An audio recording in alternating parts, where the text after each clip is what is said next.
ఇప్పుడు ప్రారంభమయ్యేది దేశంలోనే అతి పెద్ద ముఖాముఖి చర్చ ఆప్కి అదాలత్. మీ రజత్ శర్మ.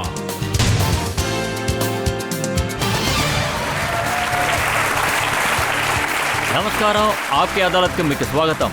ఇవాళ ఆప్కి అదాలత్కి రాబోయే అతిథి ఎలాంటి వారంటే, ఒక నటి హార్డ్ వర్క్ చేసి అప్స్ అండ్ డౌన్ గురించి ఏం మాత్రం పట్టించుకోకుండా ఇండస్ట్రీలో తనకంటూ ఒక స్థానం సంపాదించుకున్నారు. ఎన్నో హిట్ ఫిల్మ్స్ ఇచ్చారు. ఇవిడకంటూ ప్రత్యేక స్థానం ఉంది.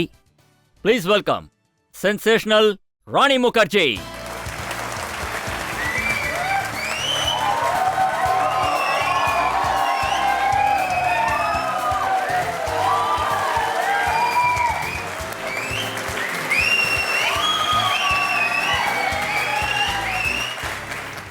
కేసుని మొదలు పెట్టబోతున్నాం. ఆప్కి అదాలత్లో మొదటి ఆరోపణ రాణి ముఖర్జీ గారి మీద. ఆప్కి అదాలత్లో రాణి ముఖర్జీ గారి మీదున్న ఆరోపణ, ఈవిడ ఎక్కువగా ఏడుస్తూ ఉంటారు. రాణి అన్ని సినిమాల్లోనూ ఏడుస్తారు, ఏడిపిస్తారు. మీరు చెప్పింది నేను 100% ఒప్పుకుంటున్నాను. ఈ విషయం నిజమా కాదో చెప్పండి. మీ బ్రదర్ ఇంట్లో స్కూల్లో బాగా ఏడిపిస్తాడని విన్నాను. చాలా ఏడిపిస్తాడు, తర్వాత వెక్కిరిస్తాడు కూడా. నా 2 కళ్లల్లోనూ ఒక ట్యాప్ ఉంది. అది ఒక్క సెకండ్లో ఓపెన్ అవుతుంది, ఆ తర్వాత నీళ్లు కారుతాయి. నా ఇంట్లో నన్ను చాలా వెక్కిరిస్తారు చిన్నప్పటి నుంచే. నేను ఒక్క సెకండ్లో ఏడుస్తాను. ఇప్పుడు మీతో మాట్లాడుతున్నాను కదా, ఈ టైంలో కూడా నేను ఏడవగలను, కానీ ఏడవను. ఖచ్చితంగా ఏడవను, ఎందుకంటే మీకు ఏడవడానికి అవకాశం లేనంతగా నేను ఇవాళ ప్రయత్నిస్తాను.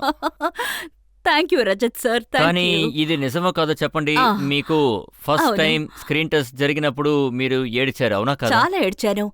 రాజాకి ఆయాకి భారత్ సినిమాలో ఆడిషన్ జరిగింది.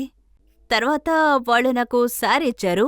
ఆ తర్వాత ఒక పెద్ద పేపర్ ఇచ్చారు. చాలా పొడుగ్గా ఉంది, పెద్ద డైలాగ్. అది అన్ని కోటికి సంబంధించిన డైలాగ్స్గా ఉన్నాయి. తర్వాత నా కంట్లో గ్లిసరిన్ పోసి ఏడవమన్నారు. తర్వాత నేనేం ఆలోచించానంటే, వీళ్ళు ఎలాంటి సినిమా తీస్తున్నారని. అప్పుడు యాక్టింగ్ అంటే ఏమిటో నాకు అసలు అర్థం కాలేదు. అప్పుడు చాలా గ్లిసరిన్ వేశారు, నేను కళ్ళు తెరవలేకపోయాను. ఆ టైంలో నాకేమీ అర్థం కాలేదు. ఆ తర్వాత మా అమ్మ నేను హీరోయిన్ అవ్వాలని ఆశపడ్డారు. తర్వాత స్క్రీన్ టెస్ట్ తీసిన తర్వాత ప్రొడ్యూసర్ దగ్గరికి వెళ్లి ఆవిడ ఏమన్నారు అంటే, సార్ ప్లీజ్ నా కూతుర్ని యాక్సెప్ట్ చేయకండి, తనకు యాక్టింగే రావడం లేదని. తర్వాత మీ సినిమా ఫ్లాప్ అయిపోతుంది, తనకి యాక్టింగే అసలు రావడం లేదు అని.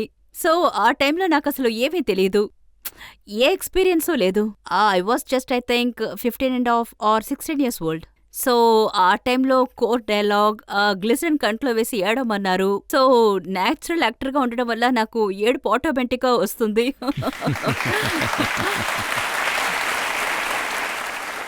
నేను మీ నాన్నగారు రామ్ ముఖర్జీ గారి ఇంటర్వ్యూ ఒకటి చదివాను. ఆయన ఏమన్నారంటే, మీ ఫస్ట్ సినిమా చూసినప్పుడు ఆయన బాగా ఏడ్చేశారట. అంటే ఆయన సినిమా చూస్తున్నప్పుడు ఆయన పక్కనున్న ముసలోడు ఈయన ఏడవటానికే ఈ సినిమాకి వచ్చారని కమెంట్ చేశారు. మీరు చెప్పింది కరెక్టే. మా నాన్న ఒక ఇంటర్వ్యూలో చెప్పారు, చూసిన వాళ్ళందరికీ చాలా తేడాగా అనిపించింది. ఆయన్నే ముసలతనని చెప్పుకున్నారు, బట్ యాక్చువల్లీ ఆయన చాలా హ్యాండ్సమ్. చూడ్డానికి ఆయన ముసలతన్లా ఉండరు. మాషాఅల్లా, today he's 80 years old, but he's very very handsome. Actually నాకేమనిపిస్తోందంటే, ఐ థింక్ అందరూ నాన్నలకి ఒక కూతురుంటే ప్రొటెక్ట్ చెయ్యాలనుకుంటారు, చాలా ప్రేమగా పెంచుతారు.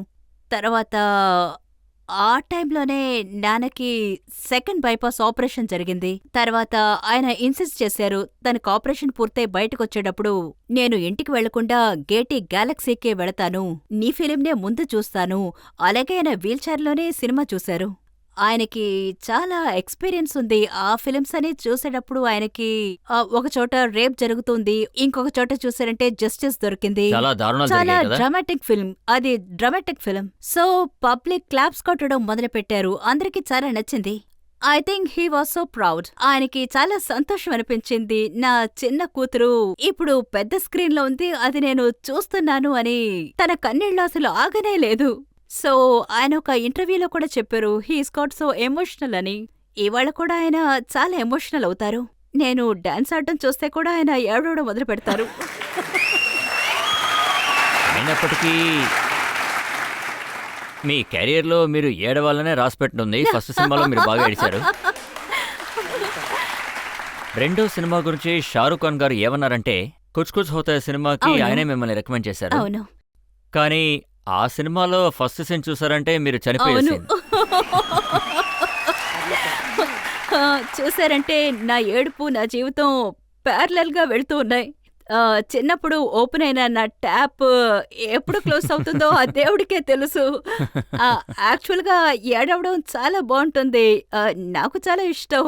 ఇలా ఏడవడం వల్ల ఏమవుతుందంటే మనసులో ఉన్న భారమంతా తగ్గిపోతుంది. తర్వాత కళ్ళన్నీ బ్రైట్‌గా అవుతాయి. ఫేస్ అంతా గ్లో అవుతుంది. బుగ్గలు ఎర్రబడతాయి. ముక్కు ఎర్రబడుతుంది. అందుకని నాకేమనిపిస్తుంది అంటే ఏడవాలి కదా! అది మంచి విషయమే కదా! సరే సరే, ఏడవడం అనేది ఓకే. కానీ అవును. మిగతా కభీ వాళ్ళని ఖుషీ కభీ గమ్. అవును. చోరీ చోరీ చుప్కే చుప్కే సినిమా మొత్తం మీరు ఏడుస్తూనే ఉన్నారు. అవునవును. అది చూసిన ఆడియన్స్ అందరూ కూడా ఏడుస్తూనే ఉన్నారు. అది విషయం ఏమిటంటే మేము ఎప్పుడు యాక్టర్‌గా ఏం కోరుకుంటామంటే ఆడియన్స్‌ని మూవ్ చేయించాలి. మేము ఏడ్చే సీన్స్‌లో వాళ్ళు కూడా ఏడవాలి. నవ్వే సీన్స్‌లో వాళ్ళు నవ్వాలి. తర్వాత చాలా మంది చెప్పారు, రాణి నువ్వు ఏడుస్తే చాలా బాగున్నావు అని.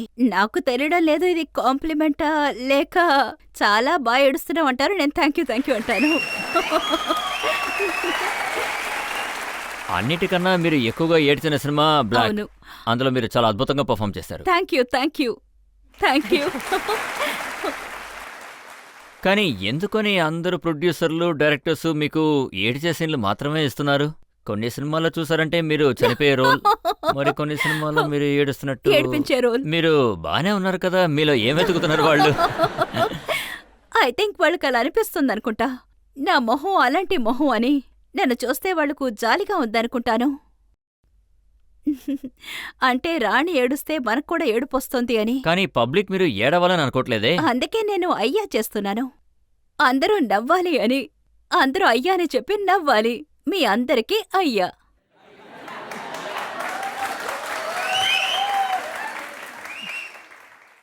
మీ లైఫ్ అయ్యా మూమెంట్ ఏంటి? అయ్యా మూమెంట్ ఈరోజే మీ అందరినీ కలవడం. अय्या व्हॉट एन ऑडियन्स. अय्या किती छान ऑडियन्स आहे.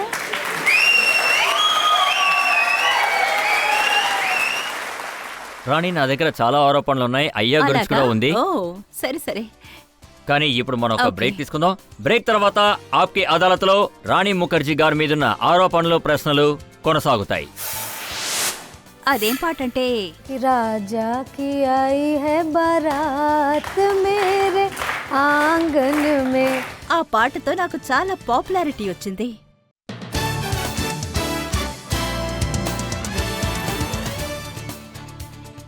Welcome back. ఆప్కే అదాలత్లో ఇవాల్టి మన అతిథి ఎంతో కాంట్రవర్షియల్ ఇంకా సెన్సేషనల్ రాణి ముఖర్జీ. ఆప్కి అదాలత్లో రాణి ముఖర్జీ గారి మీదున్న ఆరోపణ, ఈవిడ కేవలం లక్కుతోనే నడుస్తున్నారు. రాణి, మీ మొదటి సినిమా హిట్ అవ్వలేదు. అవును. ఆ తర్వాత రెండో సినిమా మీకు రికమెండ్ చేసింది షారుఖ్ ఖాన్ గారే అని మేము విన్నాము. దీని గురించి మీరేమంటారు? అది నిజమే. నాకు తెలిసి ఆయన రాజాకి ఆయే హీ సినిమాలో ఒక సీన్ చూశారు. అందులో నేనిచ్చిన ఎక్స్ప్రెషన్ ఆయనకి చాలా నచ్చిందనుకుంటాను. అదేం పాటంటే राजा की आई है बारात मेरे आंगन में. ఆ పాటతో నాకు చాలా పాపులారిటీ వచ్చింది. ఎందుకంటే నేను ఆ పాట పాడినప్పుడు షారుఖ్కి ఆ పాట చాలా నచ్చింది. తర్వాత నాకు తెలిసి కరణ్కి ఆ టైంలో ఆ సినిమా కోసం ఒక 8 హీరోయిన్స్ని ఆ సినిమా కోసం వాళ్ళు రిజెక్ట్ చేశారు. సో ఆయన దగ్గర వేరే చాయిసే లేదు. So I was the last choice. 8 మంది హీరోయిన్స్ ఎందుకు రిజెక్ట్ చేశారంటే వాళ్ళు షారూఖ్, కాజల్ మధ్యలో మధ్య పిల్లిగా ఉండకూడదు అని. ఉండకూడదని. కరణ్ నేను పిల్లిగా ఉండాలనే అనుకున్నారు. నేను ఆయన అడిగాను, మీరెందుకు నన్ను పిల్లిని చేస్తున్నారు అని. ఆయనేమన్నారంటే, మీరు ఖచ్చితంగా పిల్లిగా ఉండొచ్చు, నేను మేనేజ్ చేసుకుంటానని. సో నా డెత్ సీన్ నే ఫస్ట్ సీన్ గా పెట్టేశారు. సో ఆడియన్స్ కి నేను సినిమాలో లేను అని చెప్పడం కోసం. తర్వాత ఎండ్ లో షారుఖ్ అండ్ కాజోల్ జంట అయిపోతారు. సో కరణ్ కి సంబంధించి ఇదొక master stroke. So first scene లోనే చెప్పేశారు ఈ సినిమాలో తనొక పిల్లి అని. కానీ యాక్చువల్ గా తను పిల్లి కాదు. కానీ వాళ్ళు ఆ రోల్ కోసం 8 మందిని రిజెక్ట్ చేశారు. థ్యాంక్ గాడ్ వాళ్ళు నన్ను రిజెక్ట్ చేశారు. వాళ్ళకి నేను థ్యాంక్స్ చెప్పుకుంటున్నాను. మీరు పూజా భట్ గారికి కూడా థ్యాంక్స్ చెప్పాలి. ఎందుకంటే గులాం రోల్ ఆవిడ రిజెక్ట్ చేశారు. రుణపడున్నాను. ఏ హీరోయిన్స్ అందరూ ఆ సినిమాలో నటించలేదో తర్వాత నేనా సినిమాలో యాక్ట్ చేసినందుకు థ్యాంక్స్ చెప్పుకుంటున్నాను. నేనెప్పుడూ ఒకటి చెప్తుంటాను. అంటే ఒక్కొక్క బియ్యం గింజ మీద వాళ్ళ పేరు రాసుంటుంది కదా, ఒక్కొక్క రోల్లోనూ వాళ్ళ పేర్లు రాసుంటాయి, యాక్టర్ పేర్లు. ఏ రోల్ నాకు దొరకాలో అది నాకు ఖచ్చితంగా దొరుకుతుంది. ఏది నేను చెయ్యాలో అది నేను ఖచ్చితంగా చేస్తాను. చెప్పాలంటే ఇలాంటివి చాలా విషయాలున్నాయి. చల్తే చల్తేలో ఐశ్వర్య అవును. కొంత షూట్ చేసి తర్వాత వదిలేశారు. ఆ రోల్ మీకొచ్చింది. ఆ ఆ ఆ సినిమాను చూసారంటే అది చాలా డిఫరెంట్ అయిన సినిమా. దీనికి షారుఖ్ దగ్గర చాలా సమాధానాలున్నాయి. ఎందుకు దేనివల్ల ఇలా జరిగింది అంటే, మేము అందరం యాక్టర్స్. మా దగ్గరికి ఏవైనా సినిమాలొస్తే అదేంటో కొంచెం చెప్తారా? జవాబు చెప్పవలసిన అవసరం లేదనుకుంటాను.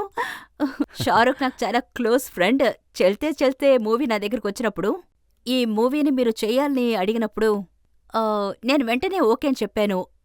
షారుఖ్ ఎలాంటి కోస్టార్ అంటే, ఎర్లీ కెరియర్లో నేను ఆయనతో వర్క్ చేశాను. ఆయన దగ్గర చాలా నేర్చుకున్నాను. ఆయన నా క్లోజ్ ఫ్రెండ్. ఆబ్వియస్లీ ఆయన ప్రొడ్యూస్ చేసేటప్పుడు ఆ సినిమాతో నా దగ్గరకు వచ్చినప్పుడు ఖచ్చితంగా నేను నో అని చెప్పలేను. ఆయనతో పాటే కభీ అల్విదా నా అవును. కెహనా, ఆ సినిమాలో కాజల్ గారు రిజెక్ట్ చేశారు కాబట్టి మీకొచ్చింది. ఇది కరణ్కి కాజల్కి వాళ్ళిద్దరి మధ్యన జరిగిన విషయం. ఎవరికి రోల్ వెళ్తుంది, సినిమాలో ఏవైనా జరగచ్చు. నేను కూడా చాలా రోల్స్ని రిజెక్ట్ చేశాను. అవి వేరే యాక్ట్రెస్ దగ్గరికి వెళ్తుంది. ఇది ఫిలిం ఇండస్ట్రీలో చాలా నార్మల్ అయిన విషయం. నేను షారూఖ్ ఖాన్ గారి ఇంటర్వ్యూ ఒకటి చదివాను. అందులో ఆయన మీ గురించి ఏమన్నానంటే, మిమ్మల్ని ఆయన బాగా మెచ్చుకున్నారు. అర్ధరాత్రి రాణికి ఫోన్ చేసి, రాణి నువ్వు ఈ రోల్ చేయాలి అంటే ఆవిడ ఖచ్చితంగా చేస్తానని అవును. చెప్పారు. అది నిజమే. అది నిజమే. అమీర్ ఇంకా షారుఖ్ కోసం నేను బ్యాక్గ్రౌండ్లో జూనియర్గా ఉండడానికి కూడా సిద్ధమే. ఎందుకంటే ఆయన నాకు ఎంతో హెల్ప్ చేశారు. తర్వాత ఆయనతో ఎలా నేను ఫస్ట్ ఫిలిం చేశానో అప్పుడే ఆయన చాలా పెద్ద సూపర్ స్టార్. ఎందుకంటే నేను చిన్నప్పటి నుంచే అమీర్ సినిమాలు చూసే పెరిగాను. ఖయామత్ సే ఖయామత్ తక్ సినిమా రిలీజ్ అయినప్పుడు నేను స్కూల్లో ఉన్నాను. ఆయన్ని చూసే నేను పెరిగాను. ఆ తర్వాత నేను ఆయనకి హీరోయిన్ గా అయినప్పుడు నాకేమనిపించిందంటే, అయ్య బాబోయ్, ఈయనకి నేను హీరోయినా అని. కానీ ఎప్పుడూ ఆమిర్ అండ్ షారూఖ్ వాళ్ళు పెద్ద స్టార్స్ లా నా దగ్గర నడుచుకోనే లేదు. తర్వాత నన్ను కొత్త స్టార్ లా ఎప్పుడూ చూడలేదు. ఈ విషయం నా కెరియర్ లో నాకు చాలా యూస్ అయింది. నాకేమనిపించిందంటే, అంత పెద్ద స్టార్స్ వాళ్ళ పనిలో అంత శ్రద్ధగా ఉన్నారు, చాలా సిన్సియర్ గా ఉన్నారు. ఈ విధంగానే మనం కూడా ఉండాలి. అంటే సక్సెస్ దొరకడం అనేది అది స్టాగ్నెంట్ పాయింట్ కాదు. ఆ సక్సెస్ ని ఎలా ముందుకు తీసుకువెళ్ళాలి, ఇంకా ఎంత హార్డ్ వర్క్ చేయాలని వాళ్ళని చూసే నేర్చుకున్నాను. సో నేను I have been inspired by them. Veer Zaara నటించిన తర్వాత మిమ్మల్ని అందరూ బాగా మెచ్చుకున్నారు. అవును. అలాగే నేను ఇంకొక విషయం కూడా విన్నాను, ప్రెసిడెంట్ ముషరఫ్ గారు మిమ్మల్ని ఆ రోల్లో చూసి బాగా మెచ్చుకున్నారట. దాని గురించి చెప్పండి. అప్పుడు వాళ్ళు నన్ను లంచ్కు పిలిచారు, డిన్నర్కి పిలిచారు. నేను ఆ సమయంలో చాలా సంతోషించాను. ఎందుకంటే వీర్ జరా ఆ టైంలో చాలా మంచి ఫిలిం, మంచి మెసేజ్ ఇచ్చింది. ఆ సినిమాలో ఆ టైంలో ఉన్న పాకిస్తాన్ ప్రెసిడెంట్ గా ఉండేవారు. ఆయన వైఫ్ ఎవరు క్యాబినెట్లో ఉన్నారో పాకిస్తాన్ నుంచి వచ్చిన వాళ్ళు వీర్ జరాని చాలా అభినందించారు. తర్వాత ఇలాంటి మూవీస్ ని ఇంకా చాలా తీయాలని చెప్పారు. ఇలాంటి మూవీస్ కైనా చాలా పెద్ద ఫ్యాన్. ఆయన వైఫ్ కూడా ఇది నచ్చిందని చెప్పారు. వినడానికి హ్యాపీ అనిపించింది. ఆయన వైఫ్ మీ చేతులు పట్టుకుని చాలాసేపు వదలలేదట. But she's gorgeous looking lady. చాలా అందంగా ఉంటారు. ఆ రోజు సాయంత్రమే మీరు ఆవిడని రాష్ట్రపతి భవన్లో కలిశారటగా. అవును. ప్రెసిడెంట్ అబ్దుల్ కలాం గారు మిమ్మల్ని పిలిచారు. కలాం సార్ చాలా స్వీట్ అయిన మనిషి. ఆయన నా జీవితంలో చాలా ముఖ్యమైన మెమరీ. ఆయన్ని నేను మర్చిపోలేను. ఆయనలాంటి ఒక మనిషిని మీట్ అవ్వడం, ఆయన చాలా down to earth. Abdul Kalam sir నా బ్లాక్ మూవీ గురించి మాట్లాడేటప్పుడు ముషరఫ్ సార్తో ఏమన్నారంటే, ఈ మూవీని డెఫినెట్గా చూడమన్నారు. అప్పుడు నాకు చాలా సంతోషంగా అనిపించింది. బ్లాక్ సినిమాలో మీ పెర్ఫార్మెన్స్ నిజంగానే చాలా బాగుంది. అవును. ఆ సినిమా చూసి దిలీప్ కుమార్ గారు మిమ్మల్ని మెచ్చుకుంటూ ఒక కాంప్లిమెంటరీ లెటర్ కూడా రాశారట. అవును. దిలీప్ కుమార్ అంకుల్ తర్వాత డాడీ ఆ కాలం నుంచే చాలా క్లోజ్ ఫ్రెండ్స్ గా ఉండేవారు. డాడీ ఆయనతో ఒక సినిమా కూడా చేశారు, లీడర్. ఆయన మూవీకి డైరెక్టర్. ఒక పాత సంబంధం వాళ్ళ మధ్యన ఎప్పుడూ ఉంది. నేను ఫిలిం ఇండస్ట్రీలోకి ఎప్పుడు అడుగు పెట్టానో అప్పుడు Saira aunty and Dilip uncle నన్ను చాలా ఎంకరేజ్ చేశారు. ఇద్దరూ కలిసి నన్ను ఎంకరేజ్ చేశారు. ఆయన బ్లాక్ ప్రీమియర్కి వచ్చినప్పుడు నెక్స్ట్ డే నాకు ఆయన నుంచి లెటర్ వచ్చింది. నేను మళ్ళీ ఏడవడం మొదలుపెట్టాను. మళ్ళీ నా ట్యాప్ ఓపెన్ అయింది, నా పైప్. అప్పుడు నాకేమనిపించిందంటే మన ఫిలిం ఇండస్ట్రీలో చాలా పెద్ద సూపర్ స్టార్ అంటే అది దిలీప్ కుమార్ సారే అని. ఆయన యాక్టింగ్ అంటే ప్రజలకు కూడా ఎప్పుడూ చాలా ఇష్టం. ఆయన నన్ను అభినందించినప్పుడు నాకేమనిపించింది అంటే ఈ ప్రయాణం అంటే నా కెరియర్లో అంటే ఫస్ట్ స్టెప్ తీసిపెట్టినట్టుగా అనిపించింది. ఏదో ఒకటి సాధించాననుకున్నాను. దిలీప్ గారు ఒక ఇన్స్టిట్యూషన్, అవును. ఒక గ్రేట్ యాక్టర్, ఎంతో పెద్ద అవును. మంచి పెర్ఫార్మర్. ఆయన మిమ్మల్ని మెచ్చుకున్నారంటే అది ఖచ్చితంగా పెద్ద సర్టిఫికేట్ అవును. అవుతుంది. అమితాబ్ బచ్చన్ గారు కూడా మీతో ఈ సినిమాలో వర్క్ చేశారు. ఆ. ఆయన ఏం చెప్పారు? నాకు ఆయనతో వర్క్ చేసిన experience it was so wonderful. ఎందుకంటే అమిత్ సార్ లాంటి ఒక యాక్టర్ ఇంతవరకు కూడా ఆయనకి ఎంత ఎంతూసియాసం ఉందంటే ఆయన ఎలా వర్క్ చేస్తారంటే సెట్కు ఒక చిన్నపిల్లాడు వచ్చినట్టే ఉంటుంది. ఎందుకంటే ఆయన spirit it was so young. తర్వాత మాలాంటి కొత్త ఆర్టిస్టులు వచ్చారు అంటే ఆయన దగ్గర మేము చాలా నేర్చుకోవచ్చు. ఆయన మాకు లివింగ్ ఇన్స్టిట్యూషన్, లివింగ్ లెజెండ్. తర్వాత నేను చేసుకున్న పెద్ద భాగ్యం ఏంటంటే ఆయనతో ఒకే ఫ్రేమ్లో కలిసి పనిచేసే అవకాశం దొరికింది. ఆయన సినిమాలో చిన్నప్పటి నుంచే ఆయన ఫిల్మ్స్ చూసి నేను ఎంతో ఇన్స్పైర్ అయ్యాను. అలాంటి మనిషిని నేరుగా చూసినప్పుడు అయ్య బాబోయ్, ఈ రోజు ఆయన్ని డైరెక్ట్ గా చూసినప్పుడు అమిత్ అంకుల్ అని పిలవగలుగుతున్నాను, లేదా అమిత్ సార్ అని పిలుస్తాను. కానీ నా చిన్నప్పుడు అమితాబ్ బచ్చన్. రాణి, ఏ రాణి ముఖర్జీ యాక్టింగ్ అయితే షారుఖ్ ఖాన్ గారు మెచ్చుకుంటున్నారో, అమితాబ్ బచ్చన్ గారు మెచ్చుకుంటున్నారో, అలాగే దిలీప్ కుమార్ గారు మెచ్చుకుంటున్నారో, వాళ్ళ యాక్టింగ్ గురించి ఏ స్థాయికి తీసుకొచ్చి పెట్టారో దాని గురించి ఆరోపణలు నా దగ్గర ఉన్నాయి. మనం ఇప్పుడు ఒక బ్రేక్ తీసుకుందాం. బ్రేక్ తర్వాత ఆప్కి అదాలత్లో రాణి ముఖర్జీ గారి మీదున్న ఆరోపణలు, ప్రశ్నలు కొనసాగుతాయి.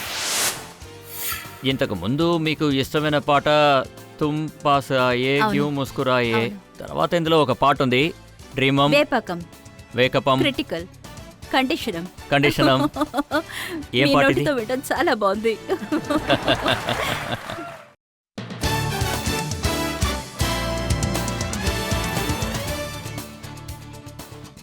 Welcome back. ఆప్కి అదాలత్లో ఇవాళ మన కేసు నడుపుతున్నది, ప్రశ్నలు అడుగుతున్నది, ఆరోపణలు వేస్తున్నది ఫిలిం స్టార్ రాణి ముఖర్జీ గారి మీద. ఆప్కి అదాలత్లో తర్వాత ఆరోపణ.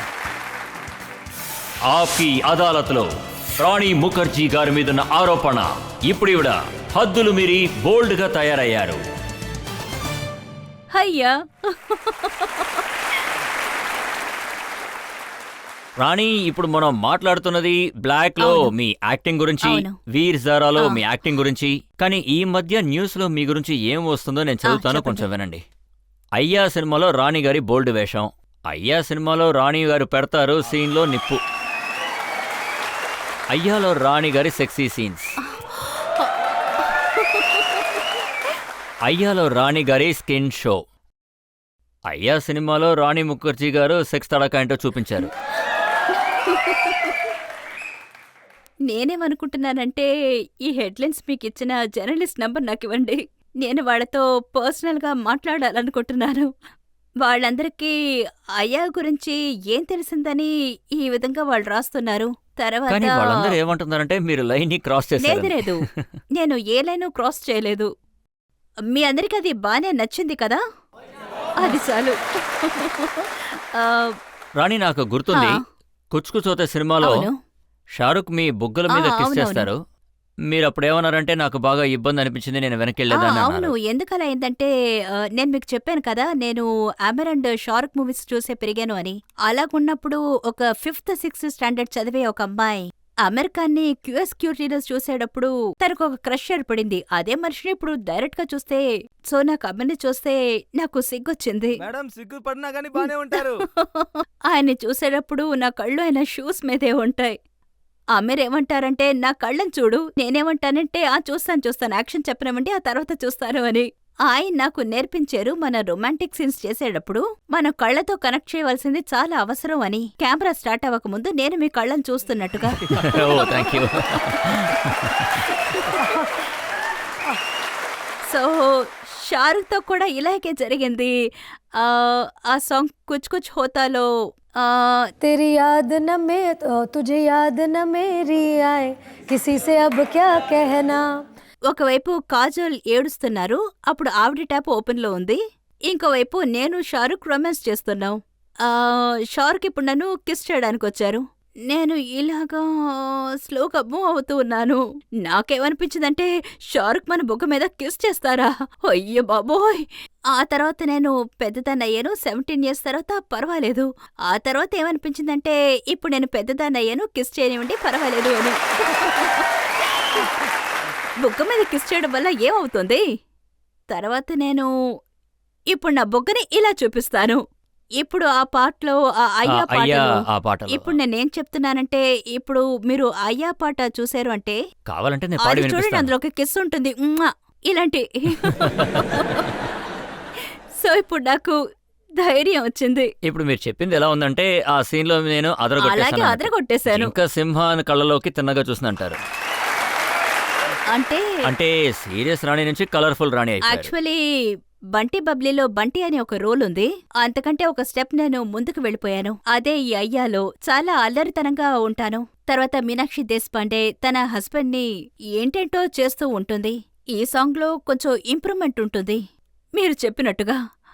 ఇలా చూడండి, కేవలం ఒక పాట ఇంకా మాత్రమే చాలా కాదు, ఉన్నాయి. ఇలాంటి పాటలు చాలా ఉన్నాయి. ఇంతకు ముందు ఒక పాటలో చూసారంటే తుమ్ పాసాయే అవును. యూ ముస్కురాయే. అవును. తర్వాత ఇందులో ఒక పాట ఉంది డ్రీమ్ వేపకం, వేకపం క్రిటికల్, కండిషనం. కండిషనం. అసలు ఈ పాట ఏంటి? మీ నోటితో వినడం చాలా బాగుంది. ఆ, అది ఏం పాట అంటే నేను పాడనా? పారిపోకూడదు. డ్రీమం వేకపం క్రిటికల్ కండిషనం అర్థం క్వేకపం హిలడుల సబ షేకపం ఫేస్ టు ఫేసం ధర్తి పూతరం టాప్ టు బేసం కామసూతరం థైజం థండరం డౌనం అండరం సైజం మ్యాటరం థింకం వండరం జంపింగం పంపింగం థంపింగం థ్రోబింగం 1 2 3 4. తర్వాత ఇలాంటి ఒక పాట. మీరు మీ ట్రెండ్ ని పూర్తిగా మార్చేశారు. అవును. మంగళ పాండేలో మీరు ఏమని పాడారంటే తుమ్మారి అదా వారి వాపే వారి వారి. వారి హరేక్ బాతే ఆ. జైసే మీటీ కటారి. అవునవును. అది దాటుకుని ఇప్పుడు మీరు ఎక్కడికి వచ్చారంటే మీరు నన్ను హీరోని చేశారు. దానికి బదులు దానికి నేను $40 ఇస్తాను. యాక్చువల్లీ ఇది మీనాక్షి దేశపాండే ఆస్పిరేషన్. తను హీరోయిన్ అవ్వాలని చాలా ఆశపడుతుంది. జూహీ, మాధురి, శ్రీదేవి వీళ్ళలాగా అవ్వాలని చాలా ఆశపడుతుంది. తర్వాత తనకు తానే అలాగవ్వాలని చాలా కోరుకుంటుంది. తర్వాత హీరోయిన్ అవ్వాలని అనుకుంటుంది. ఇప్పుడు హీరోయిన్స్ ఎలా ఉంటారో ఆ విధంగా. సో తను ప్రే చేస్తుంది, నన్ను హీరోయిన్ చేయండి, $250 ఇస్తాను అని. అంటే ఆ మీరు పాటలో అంటే కళ పేరు చెప్పి మీరు 3 ఐటమ్ నంబర్స్ చేసేసారు. నా అవునా? సినిమాలో నా ఫిల్మ్లో నేను డాన్స్ ఆడాను. అండ్ మీనాక్షి దేశపాండే సినిమాలో చూసారంటే తను ఒక ఐటమ్, పాట ఐటమ్ కాదు. ఇది ఎలాంటి ఒక క్యారెక్టర్ అంటే మీరు అంకుల్స్ ని కూడా ఎగతాళి చేశారు. అందులో మీరు ఏమన్నారంటే చెట్టుకి ముందు బచ్చన్, చెట్టు వెనక రేఖ లేదు అన్నారు. లేదు, ఇందులో వేళకోళం చేయడానికి ఏమీ లేదు. అందులో ఏది నార్మల్ కాదు, అంతా ఫేకే. మీరు చూసేదంతా అందులో అమ్మ ఫేక్, నాన్న ఫేక్, బ్రదర్ ఫేక్, ఫ్రెండ్స్ కూడా ఫేక్. అందులో అన్ని ఫేక్. రొమాన్స్ చూసారంటే అందులో అది కూడా ఫేక్. పాటలు కూడా ఫేకే. కానీ సో మీరు ఇది ఫేక్ గానే తీసుకోవాలి. కానీ మిమ్మల్ని ఈ బోల్డ్ రూపంలో చూసిన తర్వాత మీ అమ్మగారు ఆవిడేమన్నా వాళ్ళు అన్నారు, అయ్యా উড়ে বাবা কি হচ্ছে কি ভালো দুর্দান্ত ফাটাফাটি. నేనేం మమ్మీ గురించి విన్నానంటే ఒక ఇంట్రెస్టింగ్ అయిన విషయం నేను చెప్తాను. నాకున్న పెద్ద ఫ్యాన్ మా మమ్మీయే. అంటే మా అమ్మ నన్ను ఎంతగా లైక్ చేస్తారంటే, అంటే అందరు అమ్మలు వాళ్ళ పిల్లల్ని లైక్ చేస్తారనుకోండి, కానీ మమ్మీ నన్ను మాత్రమే లైక్ చేస్తారు. అంటే ఇంట్లో ఎప్పుడైనా ఏదైనా డిస్కషన్ వస్తే, ఏదైనా ఫిలిం వచ్చినా, ఏదైనా హీరోయిన్ ఫిలిం వచ్చినా మా మమ్మీకి అస్సలు నచ్చనే నచ్చదు. ఆవిడికి నేను మాత్రమే ఇష్టం, అది నాకు చాలా ఇష్టం. ఎవరికి నచ్చుతుందో లేదో అమ్మకి చాలా నచ్చుతుంది. రాణి, మీ మాటలు విన్న తర్వాత, వీళ్ళందరి కేకలు విన్న తర్వాత నాకేమనిపిస్తుందంటే ఖచ్చితంగా అందరూ ఆ సినిమా చూస్తారు. అలాగే నేను మీకు ఒకటి చెప్తున్నాను, ఈ సినిమా ఖచ్చితంగా నేను చూస్తాను.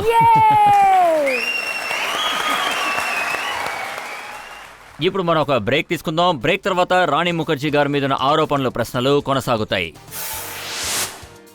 ఇది ఒక మ్యాగజైన్ లోని కవర్ పేజ్ హా. ఇయర్ 2007. ఇందులో మీ అవును. ఫోటోనే ఉంది. ఏం రాశారంటే పెళ్లి టు ఆది రాణి మ్యారీడ్. ఆదిత్య చోప్రాతో మీ పెళ్లి అయిపోయింది. వాళ్ళు ఇంకా కూడా రాస్తారు.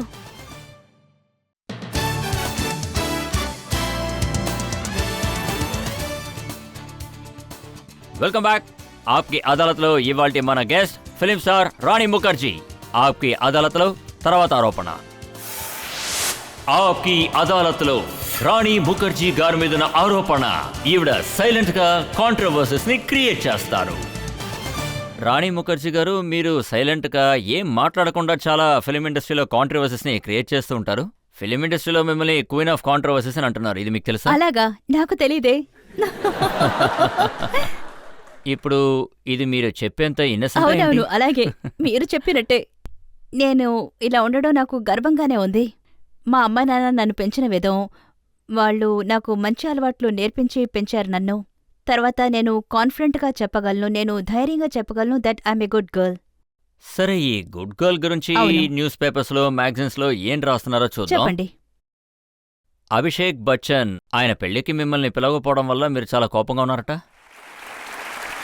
ఆ, ఇది ఒక విషయమే కాదు. ఎందుకంటే పెళ్లికి పిలవడం పిలవకపోవడం అది వాళ్ళ సొంత ఇష్టం. అందుకని పిలవని వాళ్ళ మీద కోపడ్డంలో న్యాయమే ఉంది. వాళ్ళు అభిషేక్ గురించి రాసిన ఇంకొక విషయం ఏంటంటే, హడిపాలో అభిషేక్ గారు ఉండాల్సిన చోట షాహిద్ కపూర్ గారు లేదు ఉన్నారు. లేదు, ఇది ఎందుకంటే అబద్ధం. ఐశ్వర్యరాయ్ గారు అబ్జెక్ట్ లేదు లేదు చేశారు. లేదు, అలాంటిదేం లేదు. అంటే షాహేలే ఫిల్మ్కి ఫస్ట్ చాయిస్, ఆ తర్వాత మీరు చూసారంటే షాహేలే ఫిల్మ్ చేశారు. అలాంటిదేం లేదు. ఇవన్నీ మొదట్లో అభిషేక్ గారితో మీ పేరు వచ్చింది కాబట్టి అన్నట్టుంది. హా, నా పేరుతో అందరూ ఇలాగే ఆడుకుంటున్నారు, పర్వాలేదు. కానీ దేవుడు ఎవరిని డిసైడ్ చేస్తున్నారో వాళ్ళొస్తే చాలు. అది ఆ సినిమాల్లో ఆయనే అనుకున్నారు, ఆయనే వచ్చారు. అభిషేక్ చాలా మంచి కోస్టార్. ఆయనతో నేను కలిసి చాలా ఫిలిమ్స్ ఒకటిగా చేశాను. అందులో చూసారంటే మా ప్యారింగ్ చాలా బాగుంటుంది. ఆ తర్వాత మీరు చూసారంటే అవన్నీ కూడా చాలా చాలా మెమరబుల్ ఫిలిమ్స్. యువ నుంచి బంటి బబ్లీ, కబీ అల్విదా నా కెహనా. ప్రాబబ్లీ అభిషేక్ ఆయనే నాతో చాలా ఎక్కువ వర్క్ చేశారు. తర్వాత ఇంకొక న్యూస్ పేపర్లో ఏమని రాస్తుందంటే, యశ్రాజ్ వాళ్ళ ఫిలిమ్స్ అని ఇక మీదట రాణి ముఖర్జీ గారికే వస్తాయన్న. అలాంటిదే లేదు. అది చూసారంటే షారుఖే ఎక్కువ చేసుంటారు. కానీ ఎలాగో నా పేరు వచ్చింది, పర్వాలేదు, నో అందుకే ప్రాబ్లం. ప్రజలందరూ ఏమంటున్నారంటే, యశ్రాజ్ లో ఉన్న రహస్యాలని రాణి ముఖర్జీ గారు చెప్పాలని అంటున్నారు. రహస్యం ఏమిటో యశ్ అంకుల్కే తెలుసు. ఆయనే యశ్రాజ్ రహస్యం ఆయనే చెప్పగలరు. ఇది యశ్ అంకుల్ కి మాత్రం తెలుసా, లేదా ఆదిత్య చోప్రా గారికి కూడా ఆయనకి తెలుసా? డెఫినెట్ గా తెలుసు. ఆదిత్య చోప్రా ఉన్నారే, ఆయన యశ్రాజ్ గారి పెద్ద కొడుకు, యశ్ అంకుల్ కొడుకు. ఆయనే అక్కడంతా స్టూడియోని రన్ చేస్తారు. టోటల్ గా అంతా ఆయన కంట్రోల్లోనే ఉంటుంది. సో ఆయనకే తెలుసు రాజ్కి యశ్రాజ్కి ఉన్న రహస్యం.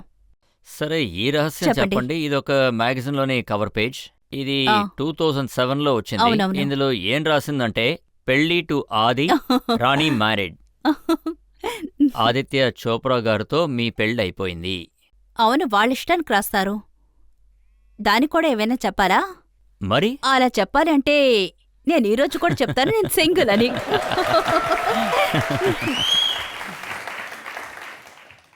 తర్వాత ఇది చూసారంటే, సర్లేండి, ఇది పాత విషయం 2007 లో వచ్చింది. ఇంకొక విషయం అవును. ఉంది. ఇది జూలైలో 2010లో నవభారత్ టైమ్స్ లో వచ్చింది. ఒక సంవత్సరం క్రితం మ్. రాణి ముఖర్జీ గారికి ఆదిత్య చోప్రాతో పెళ్లి అయిపోయింది. చూసారంటే అందరు జర్నలిస్ట్ ని నేను ఒక ప్రశ్నే అడగాలనుకుంటున్నాను. నాకు పెళ్లి ఎప్పుడు జరిగింది, ఎవరితో జరిగింది అని. 2007లో జరిగిందా, 2009లో జరిగిందా, 2008లో జరగబోయింది కానీ జరగలేదు, లేదా 2012లో జరగబోతోంది, లేదా 2011లో జరిగింది? ముందు వాళ్ళని డిసైడ్ చేయనివ్వండి, చూడండి, ఈ తర్వాత నేను పేపర్లోనే డిసైడ్ రాశారు. చేస్తాను. 4 నెలల క్రితం అవును. నవంబర్ 2011లో రాణి ఆదిత్య పెళ్లి అయ్యో చేసుకోవాలనుకోలేదు అని. బాబోయ్, నేను జవాబు చెప్పాలా? జవాబు మొత్తం మీకు దొరికింది కదా. వాళ్లే నిర్ణయించలేకపోతున్నారు అసలు ఏం జరుగుతోంది అని. సో వాళ్లే డిసైడ్ చేస్తున్నారు. అదేమిటంటే ఈ విషయంలో ఒకటి చెప్పాలనుకుంటున్నాను. అదేమిటంటే నేను చాలా లక్కీ అని అనుకుంటున్నాను. ప్రజలు నా పెళ్లి మీద శ్రద్ధ చూపించేంతగా నన్ను ఇష్టపడుతున్నారు. తర్వాత ఆడపిల్లల పెళ్లి దిగులు అందరికీ ఉంటుంది. తర్వాత నన్ను నేను ఒక ఇండియన్ గర్ల్ గా అనుకుంటున్నాను. అందరూ అడిగే ప్రశ్న ఇదే, అవును నువ్వెప్పుడు పెళ్లి చేసుకోబోతున్నావు? అది వినడానికి చాలా బాగుంది, కానీ కొన్నిసార్లు ఏమనిపిస్తుంది అంటే పెళ్ళనేది ఒకరి పర్సనల్ అయిన విషయం. ఒకరికి పెళ్లి చేసుకోవడం ఇష్టం ఉందా లేక ఇష్టం లేదా అని అది వాళ్ళ పర్సనల్ విషయం అండ్ పర్సనల్ డిసిషన్. తర్వాత నేనెప్పుడు చెప్తాను, పుట్టుక, మరణం, పెళ్లి అదంతా దేవుడి రాత. ఎప్పుడు జరగాలంటుందో అది అప్పుడు జరుగుతుంది. సో రాణి చూడండి, మీ సెంటిమెంట్ అలాగే మీ పర్సనల్ లైఫ్ ని మీరు చాలా డిగ్నిఫైడ్ గా హ్యాండిల్ చేశారు. నేను సెంటిమెంట్స్ కి విలువిస్తూ ఉంటాను. Thank you. దీని గురించి నేను మిమ్మల్ని వేరే ఏ ప్రశ్న అడగను. Thank you. కానీ పబ్లిక్ ఉన్నారు, ఒకవేళ వాళ్ళకి ఏదైనా తెలుసుకోవాలంటే మిమ్మల్ని అడుగుతారు. మీ నుంచి ఎవరైనా ప్రశ్న అడగాలనుకుంటున్నారా? అదిగో మీరు చేతుల పైకి ఎత్తారు కదా. మీరు బెల్లీ డాన్స్ అంటే చాలా కష్టమే. కష్టం కదా, అది మీరు ఎలా నేర్చుకున్నారు? ఎలా చాలా చేశారు? మంచి ప్రశ్న. బెల్లీ డాన్స్ చాలా కష్టమైన డాన్సే. నేను కష్టపడి నేర్చుకున్నాను. నేను షకీరా వీడియోస్ చూసేటప్పుడు నాకేమనిపిస్తుందంటే ఈవిడ ఎలా బెల్లిని షేక్ చేస్తుంది అని. అది ఏ టెక్నిక్? నేను ఒక క్లాసికల్ డాన్సర్ని, ఇప్పుడు ఒడిసా నేర్చుకుంటున్నాను. బెల్లీ డాన్స్ అది ఎలాంటి డాన్స్ అంటే స్టమక్ మాత్రమే షేక్ అవుతుంది, బాడీ మొత్తం స్టాటిక్ గా ఉంటుంది, బెల్లి మాత్రమే మూవ్ అవుతుంది, పొట్ట మీద ఉన్న మజిల్స్ మాత్రమే షేక్ అవుతూ ఉంటుంది. సో ఇందులో కాన్సంట్రేషన్ చాలా ముఖ్యం. ఎంతంటే మన కోర్ మసిల్స్ తోనే మనం డాన్స్ చేస్తూ ఉండాలి, అంటే మనం కంటిన్యూస్ గా షేక్ చేస్తూ ఉండాలి. సో మెహర్ ఆవిడ ఢిల్లీకి చెందిన ఆవిడకి ఒక స్కూల్ ఉంది. ఆవిడ బెల్లి డాన్స్ నేర్పిస్తారు. అంటే వైభవి ఆవిడ్ని హైర్ చేశారు. ఆవిడ ఢిల్లీ నుంచి ముంబైకొచ్చి నాకు నేర్పించారు. ఆవిడ టెక్నిక్స్ అన్నీ నాకు నేర్పించారు. నాకు 2-3 నెలలు పట్టాయి ఈ టెక్నిక్స్ అన్నీ నేర్చుకోవడానికి. ఈ రోజు నేను గర్వంగా చెప్పగలను, ఆవిడ నాకు బెల్లీ డాన్సర్ బుక్ నాకిచ్చారు. హలో మ్యామ్, నేను పల్లవి ముఖర్జీని. హే, ఇంకా ముఖర్జీ, అద్భుతం. అన్న తమ్ముళ్ళు, అక్క చెల్లుళ్ళు. అవును.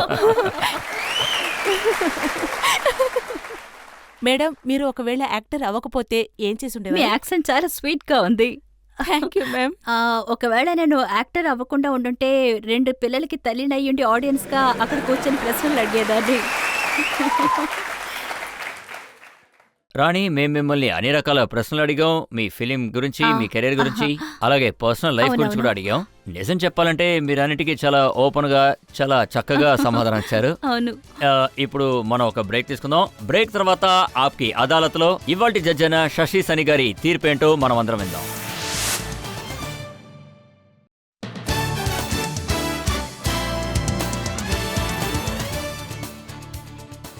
Welcome back. ఆప్కి అదాలత్ లో ఇవాళ మనం కేసు నడిపింది రాణి ముఖర్జీ గారి మీద. మనం ఇవాళ ఆవిడ చేంజింగ్ కెరీర్ గురించి అడిగాం, ఆవిడ సినిమాల గురించి అడిగాం, ఆవిడ లైఫ్ గురించి కూడా అడిగాం. ఇప్పుడు ఆప్కి అదాలత్ లో ఇవాల్టి జడ్జ్ శశి సన్ని గారి తీర్పేంటో విందాం. రాణి, మీరు రజత్ సార్ గారి ప్రశ్నలకి మంచి జవాబులిచ్చారు. చాలా నిజాయితీగా మాట్లాడారు, స్పష్టంగా మాట్లాడారు. తర్వాత ఐ థింక్ మీ స్పెషాలిటీ ఏంటంటే ఆ తర్వాత ప్రజల మనసుల్ని మీరు గెలిచారు. అందుకనే మిమ్మల్ని క్లాస్ అండ్ మాసెస్ ఇద్దరు ఇష్టపడతారు. ఇంకా చెప్పాలంటే మీరు ఎప్పటికీ ఫిలం ఇండస్ట్రీలో రాణిగా ఉండాలని కోరుకుంటున్నాను. ఆ తర్వాత ఈ సంవత్సరం మీకు ఒక అయ్య దొరకాలనుకుంటున్నాను. Thank you so much. Thank you. మనందరికీ బాగా నమ్మకం ఉంది, రాణి ముఖర్జీ గారు ఆవిడ టాలెంట్ తో మనందరినీ ఇలాగే ఎంటర్టైన్ చేస్తూ ఉంటారు. ఆవిడ నిజంగానే రాణిలా ఉంటారు. ఆవిడ భవిష్యత్తులో చేసే సినిమాలు విజయం సాధించాలి. ఇంతటితో ఇవాల్టి షోని నేను ముగిస్తున్నాను. తర్వాత ఎపిసోడ్లో ఇంకొక అతిథితో నేను మీ ముందుకు వస్తాను. అప్పటి వరకు సెలవు.